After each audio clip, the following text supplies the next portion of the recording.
পুরান ঢাকার ঐতিহ্যবাহী হাজির বিরিয়ানি। আপনি চাইলেই এই মজাদার বিরিয়ানিটি এখন বাসাতেই তৈরি করে ফেলতে পারবেন। আপনাকে শুধু চাল এবং মাংসের পরিমাণ অনুযায়ী মশলার অনুপাতটা ঠিক রাখতে হবে।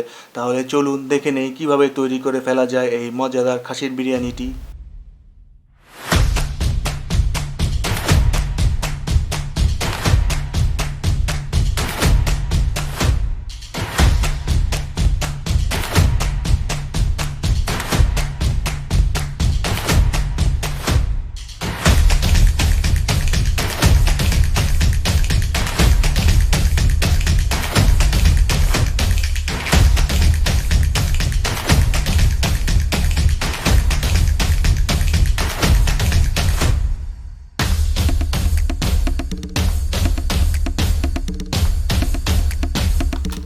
এই বিরিয়ানিটির জন্য আমাদের একটি স্পেশাল মশলা তৈরি করে নিতে হবে। এর জন্য জয়ফল লাগবে একটা এবং আধাটা, সবুজ এলাচি লাগবে 10 পিস, লবঙ্গ লাগবে 7টা থেকে 10টা এবং 2 টেবিল চামচ জয়ত্রী নিতে হবে।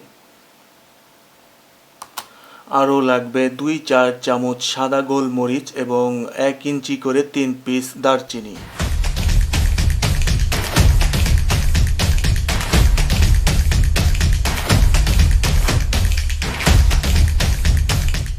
এই সবগুলো মশলাকে ব্লেন্ডারে দিয়ে একসাথে ব্লেন্ড করে আমাদের মশলাটা তৈরি করে নিতে হবে।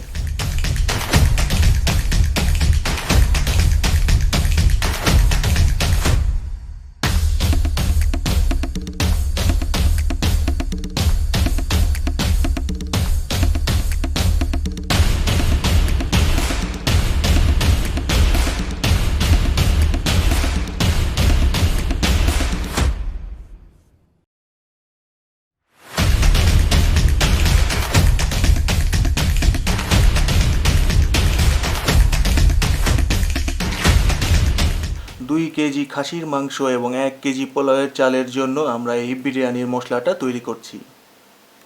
প্রথমেই রান্নার পাত্রে 1 কাপ সরিষার তেল এবং 1 কাপ সয়াবিন তেল দিয়ে তেলটাকে হালকা গরম করে নিব।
তৈরি হয়ে গেল আমাদের হাজির বিরিয়ানি। আপনিও এখন বাসাতেই খুবই সহজেই তৈরি করে ফেলতে পারেন এই মজাদার খাসির বিরিয়ানিটি, এবং আরও রেসিপির জন্য আমাদের এই ফুড হান্টার চ্যানেলটি সাবস্ক্রাইব করে রাখতে পারেন।